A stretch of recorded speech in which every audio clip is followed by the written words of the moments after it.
Intermediate విద్యారంగంలో అగ్రగామి మన NSR impulse education institution. IIT JEE అయినా నీట్ అయినా తిరుగులేని విద్యా సంస్థ NSR impulse. Continuation to the last class, that is the oxyhemoglobin dissociation curve.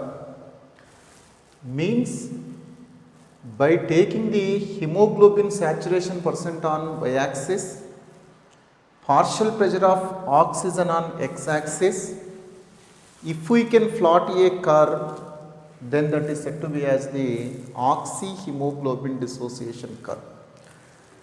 What is the significance of oxyhemoglobin dissociation curves? Means to betterly analyze the effect of partial pressure of carbon dioxide, effect of H plus ion, effect of temperature on dissociation of oxyhemoglobin into hemoglobin and oxygen. This oxyhemoglobin dissociation curve is a lot useful to us here. Again, near the y-axis,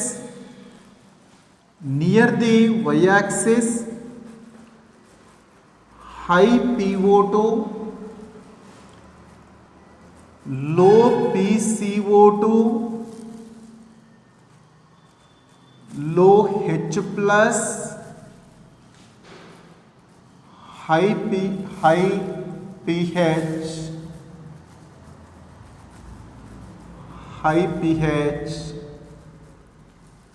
high temperature are present. Near the lung, y-axis indicates near the lung here. Near the lung, high PO2, low PCO2, low H plus, high pH, high temperature. Under this condition, this hemoglobin is combines with 4 O2s and form the oxyhemoglobin. How much percent of hemoglobin is gets satisfied? How much percent of the hemoglobin is gets forms the oxyhemoglobin? Means about 97% of the hemoglobin near the lung is gets combines with 4 O2 and finally that maybe gets forms the oxyhemoglobin. Means near the lung 97% of hemoglobin is gets combines with 4 O2s and form the oxyhemoglobin. Means 97% of the hemoglobin is gets satisfied. To each and every hemoglobin 4 O2 molecules are available at lung or near the lung. So that only about 97% of the hemoglobin is combined with 4 O2s each. Finally that leads to the formation of the oxyhemoglobin. But whenever this 97% of the oxyhemoglobin moves towards the tissue, near tissue,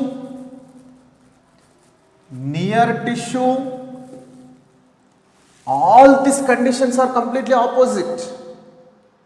Near the tissue, all these conditions are completely opposite. Means near the tissue, low PO2 is present, high PCO2 is present, high H plus concentration is present, low pH, high temperature are present. Sorry, near the lung, low temperature but not high. Near the lung, low temperature, but near the tissue, high temperature is present because continuously oxidation is occurs in the tissue. By that way, continuously ATP energy gets releases. Due to that reason, near the tissue, high temperature is present. Whenever 97% of oxyhemoglobin is travel towards the tissue, Due to this condition, in resting tissue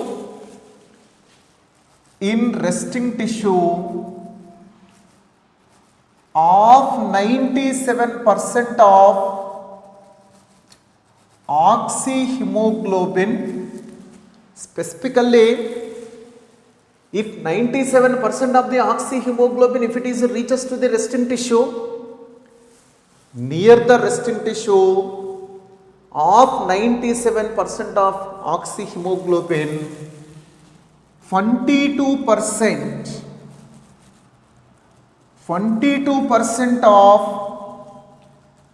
oxyhemoglobin out of 97% is dissociated into 4O2s and hemoglobin. Means whenever this hemoglobin is unloaded with the oxygen, then it is leads to the unsatisfaction. Definitely if the hemoglobin is unloaded from oxygen, definitely that leads to the unsatisfaction.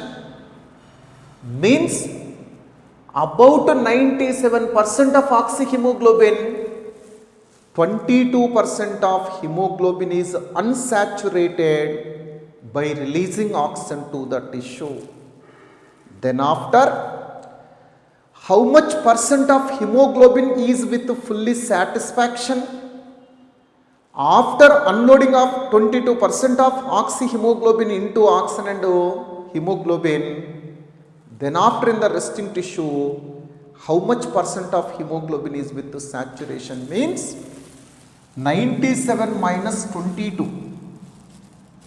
97 minus 22, that equal to 75% of hemoglobin is with fully satisfaction, because of the 97% only 22% of hemoglobin is dissociates from the oxygen.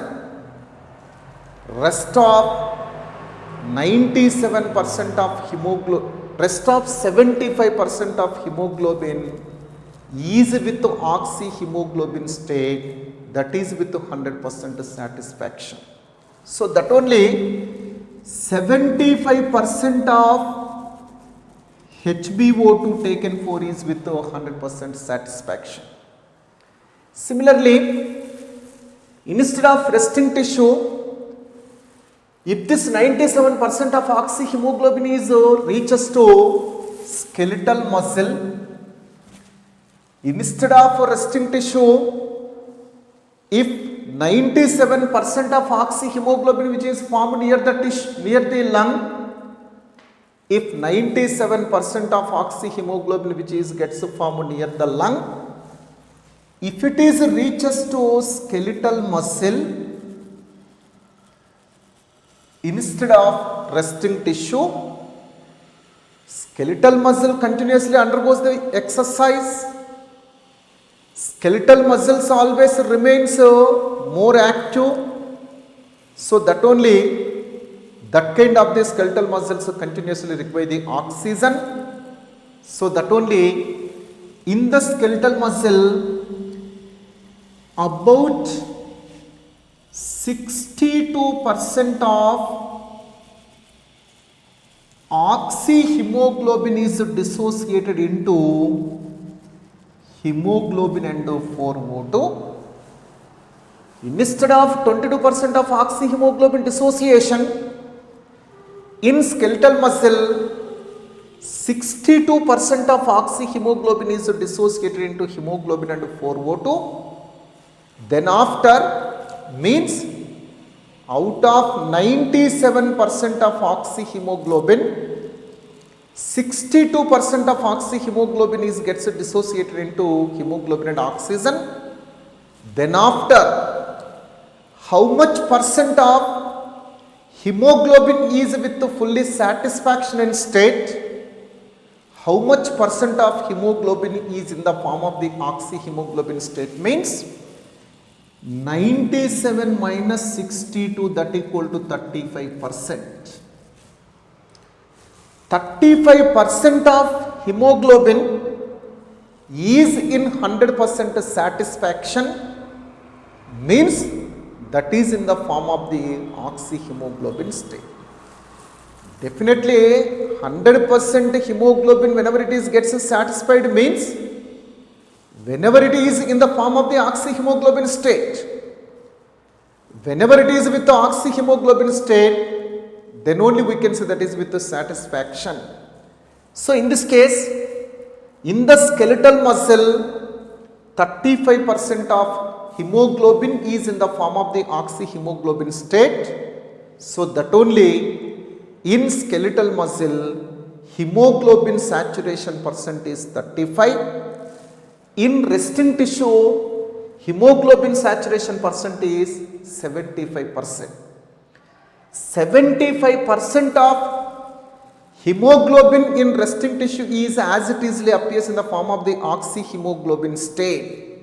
Means 75% of hemoglobin reserves oxygen, that is in the form of the oxyhemoglobin state. Means definitely 75% of oxygen is gets reserves in resting tissue due to any reason. So that only due to any reason, if the heartbeat is stops suddenly, this 75% of oxyhemoglobin gradually dissociates into oxygen and hemoglobin. By that way, that supply oxygen for about 4 to 5 minutes even after death of the person, even after stopping of the heartbeat also. Definitely in resting tissue, about 75% of oxygen in the form of the oxyhemoglobin is gets reserved. Due to that reason, during the resting, whenever the person's heartbeat is gets stopped, for about 4 to 5 minutes, this 75% of oxyhemoglobin is gradually unloaded, and that may be supply the oxygen to the tissue also. Again, out of 97%, 22% of oxyhemoglobin is gets dissociated in the resting tissue.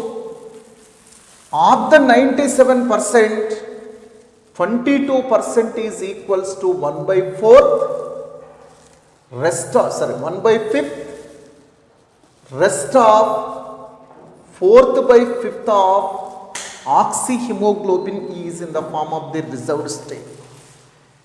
In the resting tissue, 22% of oxyhemoglobin is dissociated, means out of 97%, 22% is equals to 1/5. That is gets dissociated into oxygen and hemoglobin. Again, 75% of oxyhemoglobin is equals to 4/5.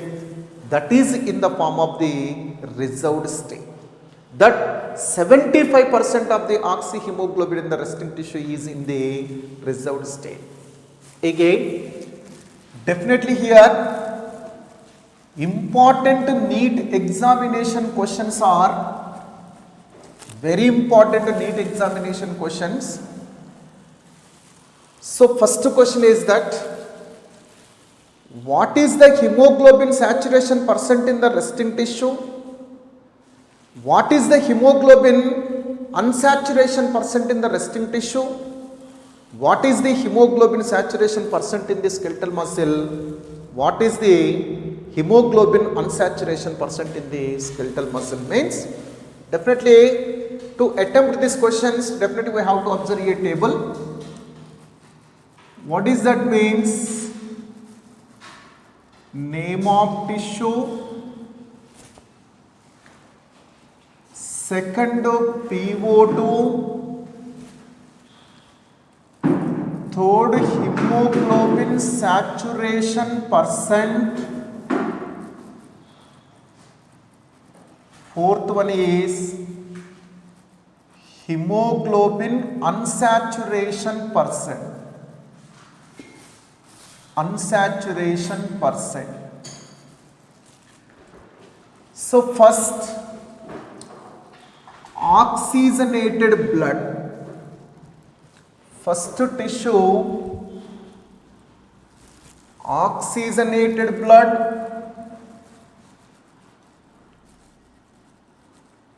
oxygenated blood, definitely near the alveoli. In oxygenated blood, what is the PO2 means? 95 mmHg. In oxygenated blood, definitely oxygen partial pressure is 95 mmHg. At 95 mmHg, how much percent of hemoglobin is satisfied means 97% of the hemoglobin is with the satisfaction with the partial pressure of 95 mmHg of oxygen. Means 95 mmHg partial pressure of oxygen can provide to 97% of the hemoglobins to each 4O2 molecule to get 100% satisfied. This much volume of oxygen can satisfy 97% of the hemoglobins by providing 4O2 molecules to each and every hemoglobin. So that only we can say PO2 in oxygenated blood is 95 mmHg. Hemoglobin saturation percent is 97% means at that partial pressure of oxygen 97% of the hemoglobin is gets satisfied by forming oxyhemoglobin. Then what is the unsaturation percent of hemoglobin means? This volume of oxygen cannot supply to 100% of the hemoglobins to get satisfied. Only 97% of hemoglobins are gets satisfied with this volume of oxygen, but not 100%. So that only remaining 3% of hemoglobin is unsatisfied in the blood near the lung. Near the lung, 3% of hemoglobin initially is in unsaturated state. Next tissue is resting tissue. Next tissue is resting tissue. In resting tissue, partial pressure of oxygen is 40 mmHg only. Oxygen partial pressure is only 40 mmHg. In this case, what is the hemoglobin saturation percent? In resting tissue, 22% of hemoglobin is oxyhemoglobin is dissociated to 4O2 and hemoglobin. So then after 75% of oxyhemoglobin is retains as it easily, means that is in satisfaction. So that only hemoglobin saturation percent in the resting tissue is 75%. Then unsaturation percent is 25, because 22% of hemoglobin by wantedly by unloading from oxygen, by dissociating from oxygen voluntarily, it may be leads to unsatisfaction. And already in the blood 3% of hemoglobins are with unsatisfaction. So totally 22 plus 3, that is 25% of hemoglobin is in unsaturated state near the resting tissue. Similarly, in skeletal muscle,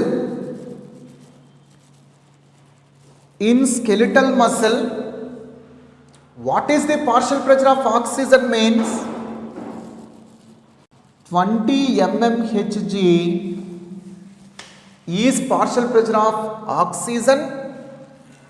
So that only in the skeletal tissue, 62% of hemoglobin is gets dissociated into hemoglobin and 4O2, means 97 minus 62, that equal to 35%. 35% of hemoglobin is only in the form of the oxyhemoglobin state, means that 35% of hemoglobin is with the satisfaction. So definitely hemoglobin saturation percent is 35%. Then what is the unsaturation percent means? 65%. 65% of hemoglobin is with the unsatisfaction state in the case of the skeletal muscle. Very important, in oxygenated blood, partial pressure of oxygen is 95 mmHg, hemoglobin saturation percent is 97%, hemoglobin unsaturation percent is 3%. In the resting tissue, partial pressure of oxygen is 40 mmHg, hemoglobin saturation percent is 75, hemoglobin unsaturation percent is 25. In skeletal tissue, oxygen partial pressure is 20 mmHg, hemoglobin saturation percent is 35, hemoglobin unsaturation percent is 65. Again, definitely under normal condition,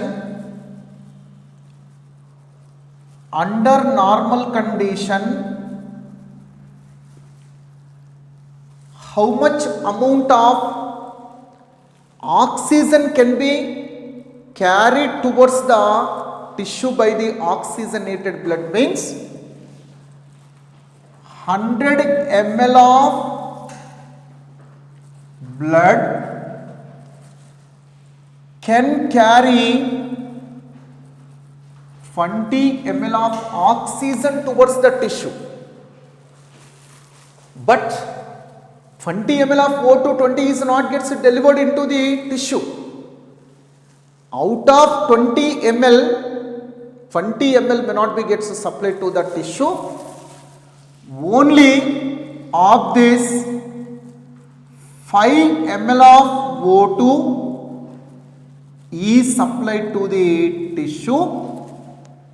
Remaining 15 ml is gets transported towards the lung through the venous blood. Remaining 15 ml of oxygen is gets returned back towards the lungs through the venous blood. Only 5 ml of O2 is gets released or delivered to the tissue by the oxygenated blood. In your textbook they will give 100 ml of blood can deliver 5 ml of oxygen to the tissue means definitely towards the tissue how much amount of the oxygen is gets carried by 100 ml of oxygenated blood means 20 ml of O2 is gets carried. Out of that only 5 ml of O2 is gets delivered to the tissue. Remaining 14.6 ml approximately 15 ml of oxygen is returned back towards the lung through the venous blood here. Here another important, very important question is that definitely oxygen affinity towards hemoglobin or affinity of hemoglobin towards oxygen, hemoglobin affinity to oxygen in adult persons is less than hemoglobin affinity of fetus towards the oxygen. In the case of the adult person, hemoglobin affinity towards oxygen is less than hemoglobin affinity of fetus towards the oxygen. Means it means HbF affinity, that is nothing but fetal hemoglobin, HbF nothing but fetal hemoglobin affinity towards oxygen is greater than adult hemoglobin affinity towards oxygen. Infant hemoglobin affinity towards oxygen is greater than adult hemoglobin affinity towards the oxygen because in adults RBC a specialized substance is gets formed due to the glycolysis, that is the 2,3-biphospho-glycerate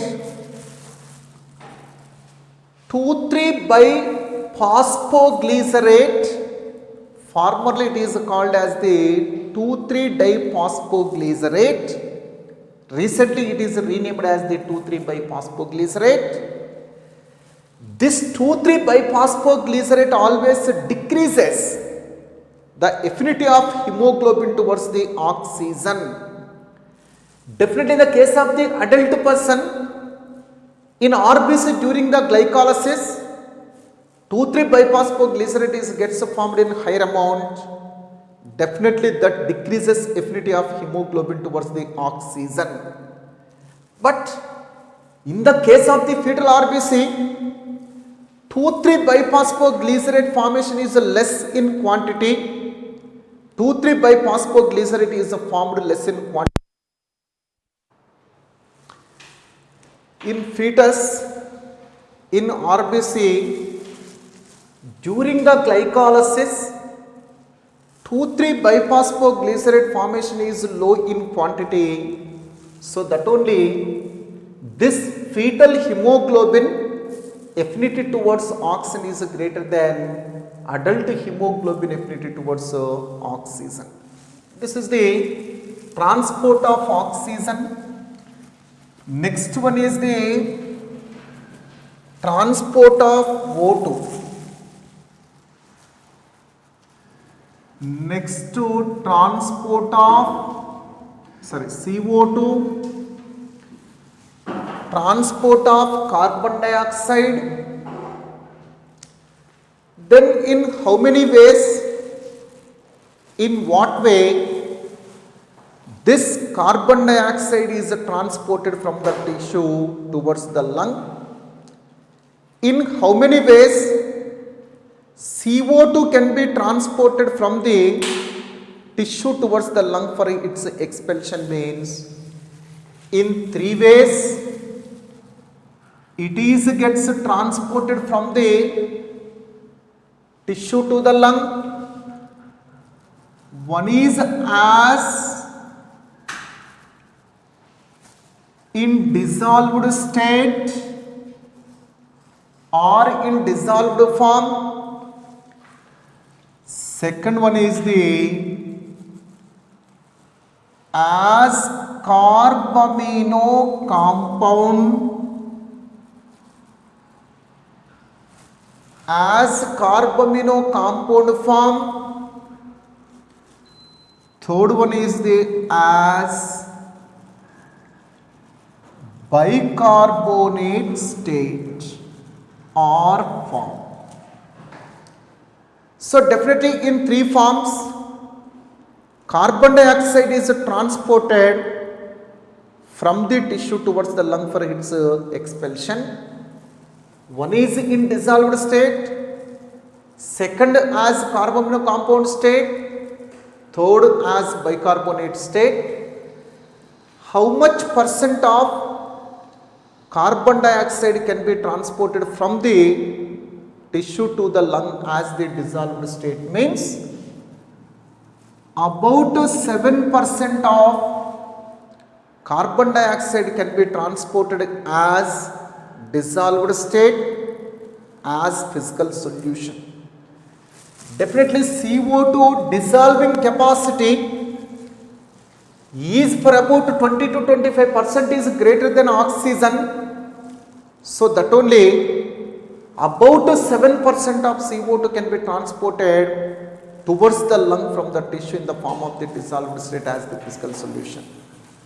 So definitely CO2 which is releases in tissue, that is immediately dissolves in water and form the carbonic acid, that is the H2CO3. Immediately carbonic acid gets dissociated into H plus plus HCO3 minus. Because of due to this reason, deoxygenated blood such as the venous blood pH is less than the arterial blood. Definitely in the case of the deoxygenated blood, that is the venous blood. In the venous blood, H plus ion concentration is greater than the oxygenated blood or arterial blood. So that only in the case of the venous blood, pH is less when compared to the pH of the arterial blood. The only one reason is that in the venous blood, higher amount of the CO2 is present. Of them, 7% of the CO2 gets dissolved in the water and form the carbonic acid at first. That is immediately dissociated into H plus CO3 minus. By that way, H plus ion concentration is increases. By that way, pH value is gets decreases. So that only venous blood concentration, venous blood pH, that is the deoxygenated blood pH is always lower than oxygenated blood, that is the arterial blood. Second form is the as carbamino compound. Definitely about 20 to 25% of 20 to 25% of the CO2 can be transported from the tissue towards the lung in the form of the carbamino compound. About the 20 to 25% of the CO2 can be transported from the tissue towards the lung for its expulsion in the form of the carbamino compound. Then what is the carbamino compound means? Definitely in the case of the hemoglobin, whatever the amino group which is present, where amino groups are present in the hemoglobin, in hemoglobin 2 alpha polypeptide chains to beta polypeptide chains are present. Each and every polypeptide chain is made up of with several amino acids. In amino acid, amino group is present. Definitely, this hemoglobin is with the amino groups. To that amino group, CO2 is gets combines and form the HbNHCOO minus plus H plus. HbNHCOO minus is said to be as the carbamino hemoglobin. This is the carbamino hemoglobin. Definitely, this amino group, whenever it is combines with the CO2, that leads to the formation of the carbamino hemoglobin near the tissue. Very important. The rate of formation of carbamino hemoglobin is influenced by partial pressure of oxygen. Definitely, near the tissue, partial pressure of carbon dioxide is 45 mmHg, partial pressure of oxygen is only 40 mmHg. Means, if partial pressure of oxygen is low than partial pressure of carbon dioxide, then only higher amount of the carbamino hemoglobin formation is taken place. Otherwise, if the partial pressure of oxygen is greater than partial pressure of carbon dioxide, like that of lung, this carbamino hemoglobin formation is not occurs. Means what I am saying here that near the tissue, PCO2 is 45 mmHg, PO2 is only 40 mmHg. Due to that reason only, higher amount of the carbamino hemoglobin is gets formed here. But near the lung, partial pressure of oxygen is greater than partial pressure of carbon dioxide. So that only carbamino hemoglobin is dissociated into the CO2 and hemoglobin. Means here important point is that on the rate of formation of carbamino hemoglobin, partial pressure of oxygen must be shows its effect. on the rate of formation of the carbaminohemoglobin, partial pressure of oxygen must be shows its effect. That is said to be as the Halden effect. What is the Halden effect? What is the Bohr effect? What is the difference between these two means? What is the Bohr effect? What is the Halden effect means? Halden effect nothing but the effect of partial pressure of oxygen on the formation of rate of carbaminohemoglobin. Effect of partial pressure of oxygen on the rate of formation of carbaminohemoglobin is said to be as the Halden effect. Means, if the partial pressure of oxygen is greater than partial pressure of CO2, then rate of the formation of the carbaminohemoglobin is decreases. Otherwise, if the partial pressure of oxygen is less than partial pressure of CO2 like that of tissue, higher amount of the carbaminohemoglobin is gets formed here. Similarly, what is the Bohr effect? The effect of partial pressure of carbon dioxide on the rate of the formation of oxyhemoglobin is said to be as the Bohr effect. Definitely, near the lung, 95 mmHg partial pressure of oxygen is present. Only 40 mmHg PCO2 is present. At that partial pressure of carbon dioxide, 97% of oxyhemoglobin formation is taken place. So that only, if the partial pressure of carbon dioxide is greater than partial pressure of oxygen in the lung, definitely oxyhemoglobin formation rate gets decreases. That is said to be as the Bohr effect. Effect of partial pressure of carbon dioxide on the rate of formation of oxyhemoglobin is said to be as the Bohr effect. Effect of partial pressure of oxygen, effect of partial pressure of oxygen on the rate of formation of carbaminohemoglobin is said to be as the Halden effect. Once again I want to repeat, effect of partial pressure of oxygen on rate of formation of oxyhemoglobin is the Halden effect. Effect of carbon dioxide, partial pressure of carbon dioxide on the rate of formation of oxyhemoglobin is said to be as the Bohr effect. With this we can say one important statement. What is that means? Hemoglobin is with amphoteric nature. Definitely hemoglobin is with the amphoteric nature. Means near the lung or near the alveoli,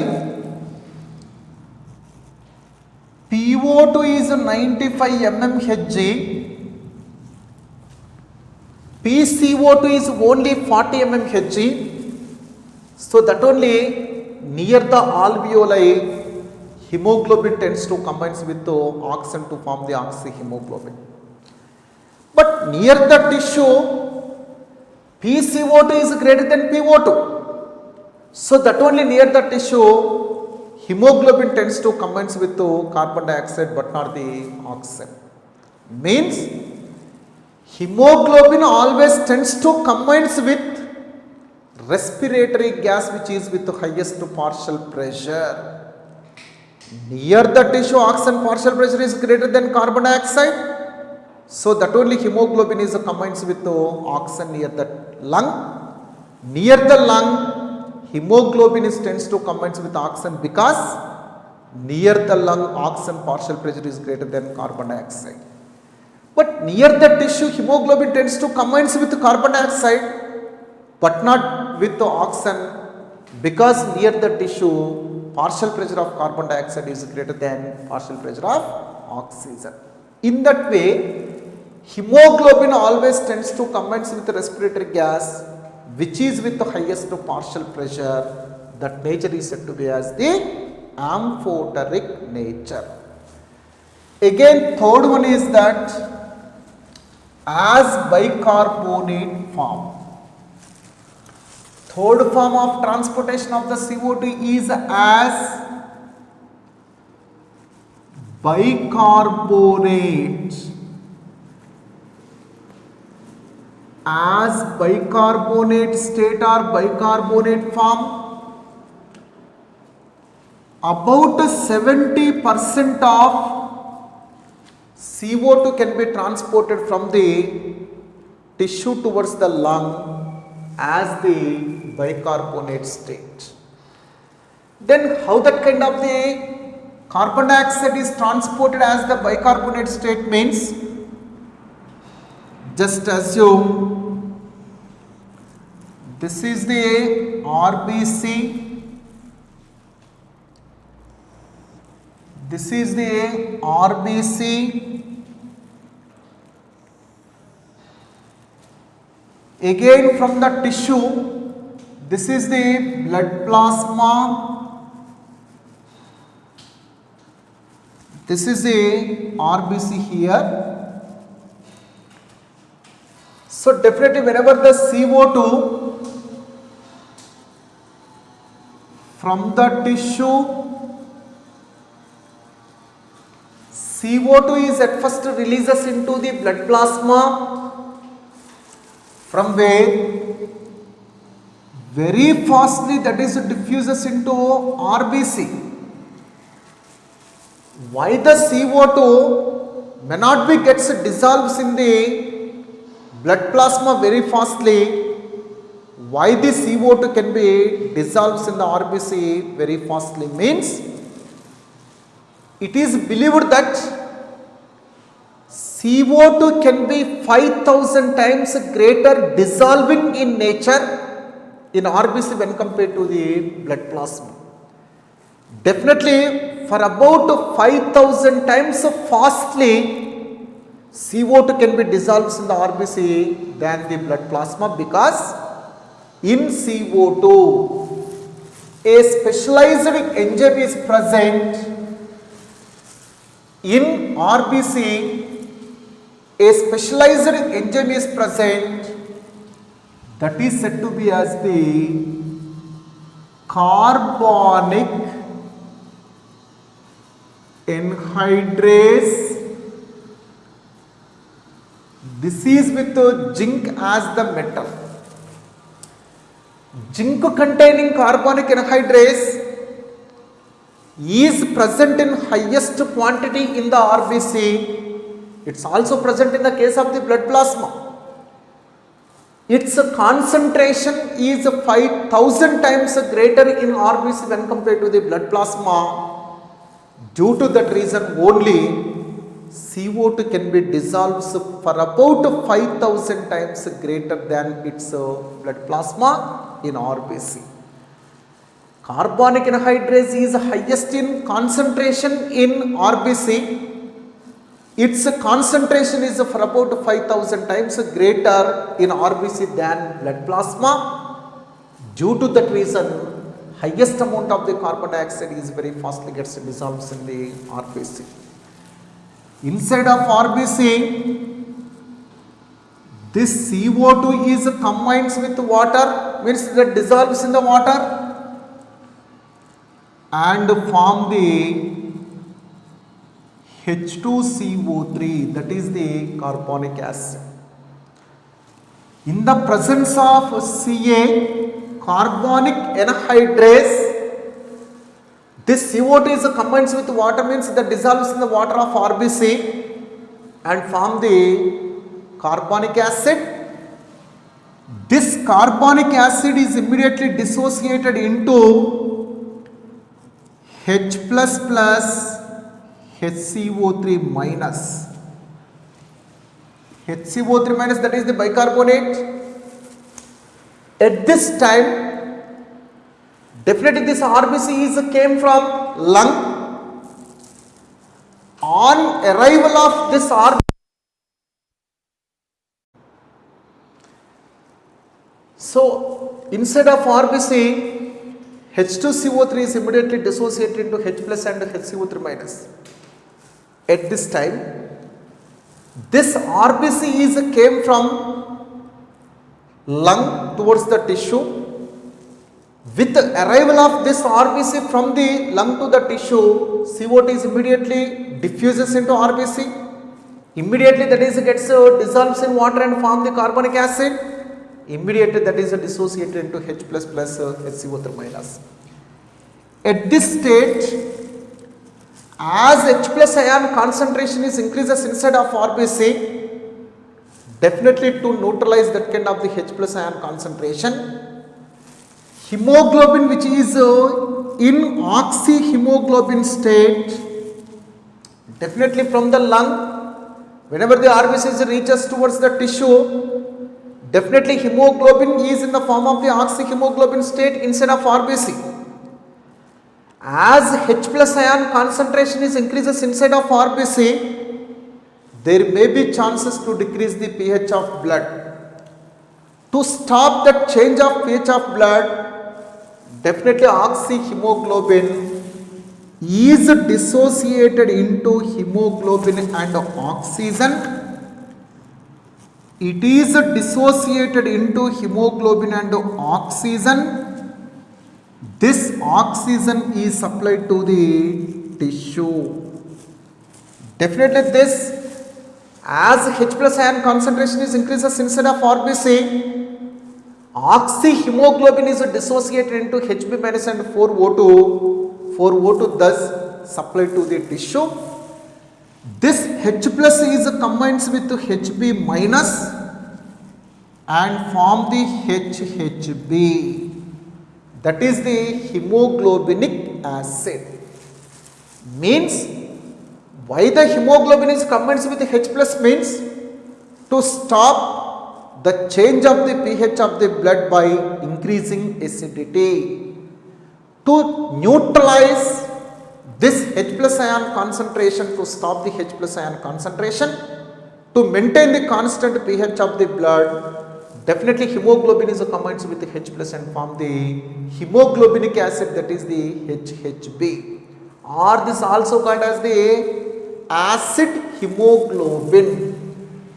Definitely HHB is also called as acid hemoglobin, or this also called as the hemoglobinic acid. So what is the amino acid which is responsible for combining of hemoglobin with the H plus means histidine. In the case of the hemoglobin, histidine amino acid which is present, this histidine amino acid is responsible for combining of hemoglobin with the H plus to get to form the HHB. By the forming of hemoglobinic acid, hemoglobin always maintain constant pH of the blood. In that way, it is acts as the buffer substance. What is the buffering? What is the buffered substance means? The substance which can be able to maintain constant pH either by acting as acid or base, that is said to be as the buffered substance. Definitely here hemoglobin is by combining with the H plus, it always maintain constant pH of the blood. It never allows the change of the pH of the blood. By that way it is acts as the buffered substance here. As this H plus is combines with the Hb minus, this bicarbonate ion concentration is gradually increases. In this particular case, from one side this H plus is combines with the Hb and form the HHB, but at the same time bicarbonate ion concentration is also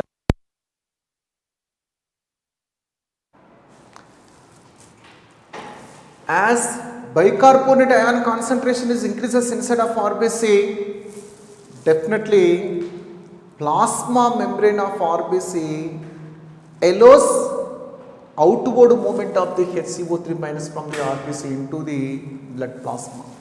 Means RBC membrane always shows the permeability for anions only. RBC membrane may not be shows the permeability for cation. Only that shows the permeability for anion. So that only this HCO3 minus from RBC gets moves to out from the RBC into the surrounding blood plasma. At the time, as in the blood plasma, HCO3 minus ion concentration is gradually increases. As in blood plasma, HCO3 minus ion concentration is gradually increases. NaCl which is present in the blood plasma, this entire is the blood plasma. NaCl which is present in the blood plasma dissociated into Na plus plus Cl minus. As HCO3 minus is moves out from RBC, the equal number of Cl minus ions are moves from blood plasma into RBC. For example, if the single HCO3 minus is moves from RBC into blood plasma, in reverse to that, one Cl minus is gets moves into the RBC from the blood plasma. The reverse flow of Cl minus from the blood plasma into RBC is said to be as the chloride shift or Hamburger phenomenon. This is said to be as the chloride shift or the Hamburger phenomenon. Means chloride shift always occurs near the tissue. Chloride shift, this entire mechanism is taken place near the tissue. Chloride shift always appears near the tissue. Means in chloride shift, outward movement of the HCO3 minus from the RBC is taken place into blood plasma. In reverse to that, from the blood plasma, Cl minus gets moves into the RBC. Equal number of HCO3 minus and Cl minus are exchanges between the RBC and blood plasma. That is said to be as the chloride shift or the Hamburger phenomenon. At the same time, inside of RBC, inside of blood plasma, this HCO3 minus is combines with the Na plus and form the NaHCO3, that is the sodium bicarbonate. Definitely in blood plasma, after some time, this HCO3 minus is combines with Na plus and form the NaCO3.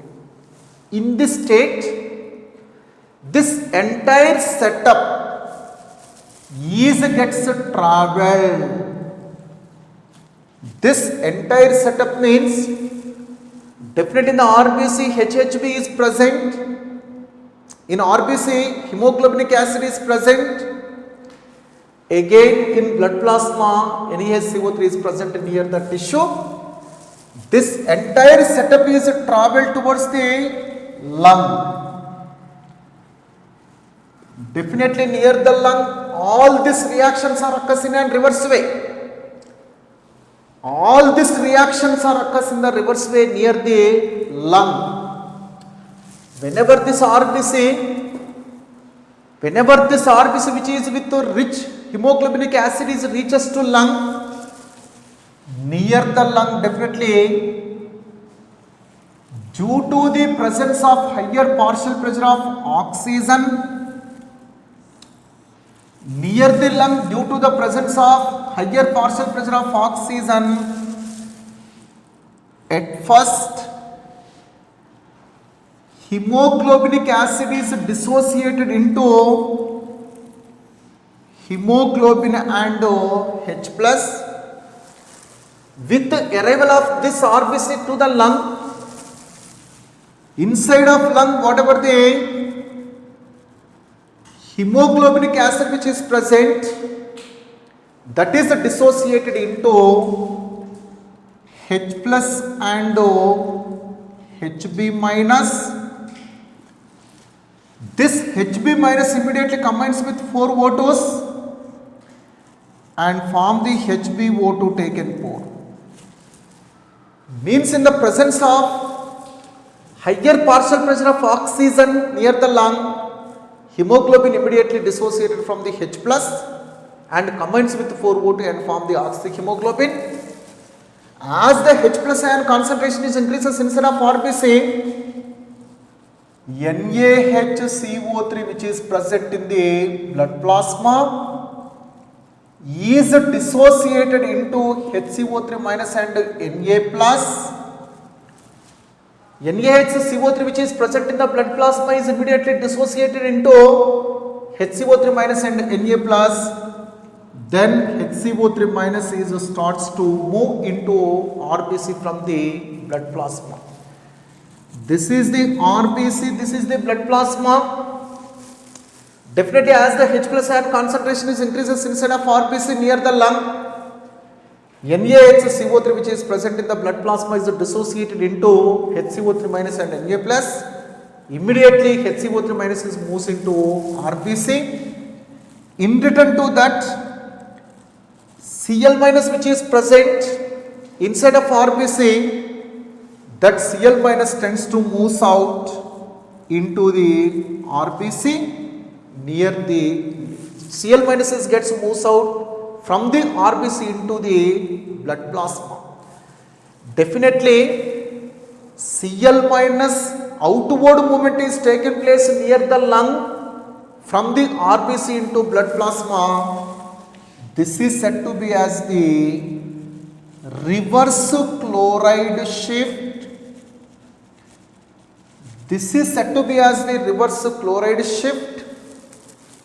Means Cl minus from the RBC if it is moves into blood plasma against to the HCO3 minus movement from the blood plasma into RBC is said to be as the reverse chloride shift. In chloride shift, Cl minus moves from the blood plasma into RBC. That is occurs near the tissue, but near the lung, this Cl minus gets moves out from RBC into the blood plasma. That is said to be as the reverse chloride shift.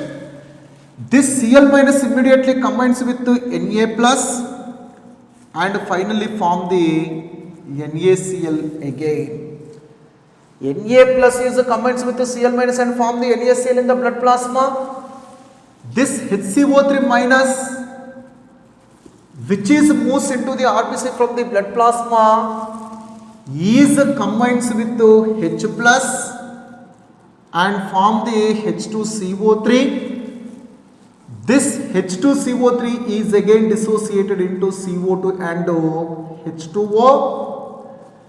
Thus, whatever the CO2 which is gets formed, that is expelled to the out through the expiration. Through the expiration, this CO2 gets eliminated to the out here.